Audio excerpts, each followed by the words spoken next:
Hi everyone, Amanda here again, and this is going to be episode 3 of my journey. So yesterday I did manage to meet with the inspectors who came and looked at the original plans that were drawn up for the foundation on my property, but I'm going to change that. Alright, so I needed to meet with the building inspector here in Zimbabwe, and he looked at them and was going to change the original drawings from a double story into a single story. So they were very helpful and very kind, which I was very grateful for. And they are going to do the drawings for me, and I'll probably get them next week sometime. I'm still not sure exactly of the specific design that I want, doors and windows or any special features, but that can come later apparently, so I'm not too worried about that. So I've still got to be thinking about what is going to be suitable for the studio.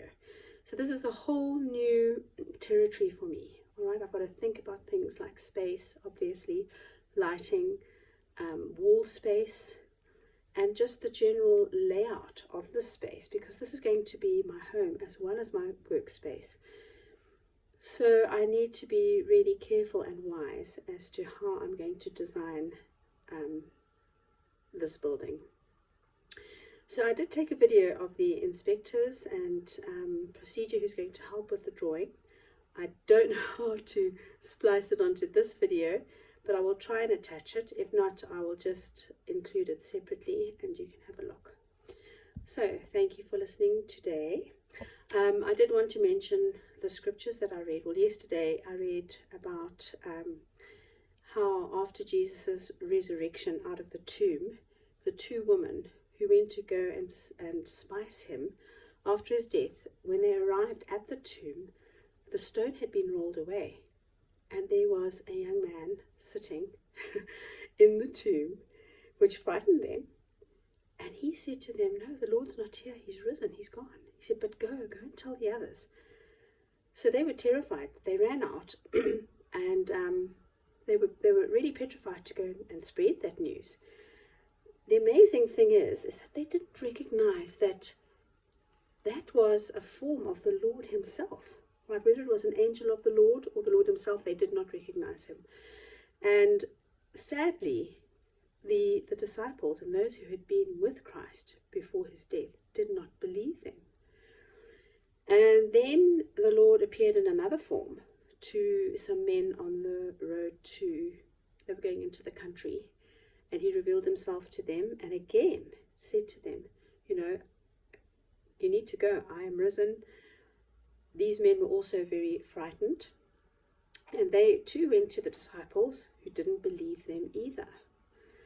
And then the Lord appeared to them all and rebuked them, all right, for not believing and for having a hardness of heart, which made me wonder. I just thought, how is it that those of us, me included, all right, we claim to know the Lord, we claim to have a relationship with him.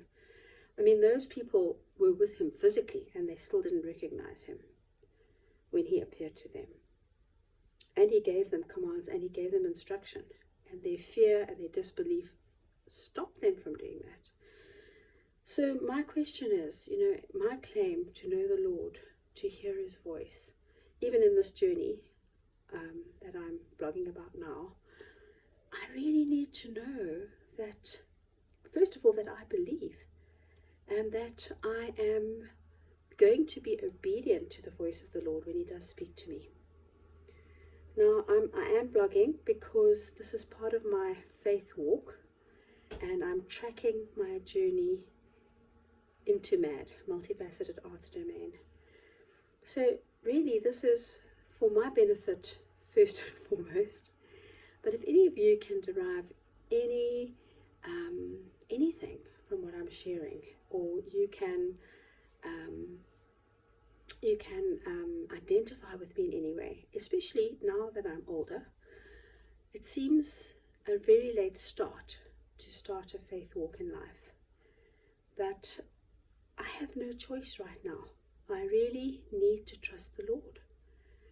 So apart from being older and having not experimented enough in walking, walking in faith with my Lord in my former years, it's going to be quite an exciting journey, I believe.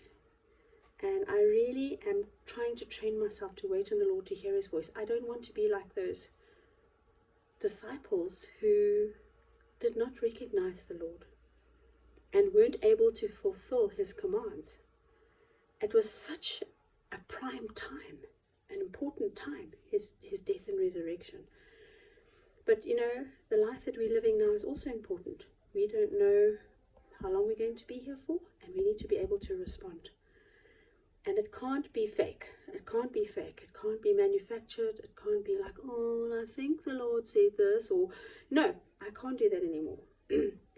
So, yeah, that was my day yesterday. I'm just taking it step by step. It was quite nerve-wracking for me to meet with the inspector in the first place, because any kind of red tape is quite daunting, especially here in Zimbabwe. But I was able to speak about the Lord with these guys too, and that was so wonderful to identify with them. They are believers, and I was able to bless them. I just bless them in Jesus' name, bless their work, and I thank them for their time and for their support. So we continue. My next saga hopefully will be tomorrow or the next time I do something that is meaningful. Thanks, guys.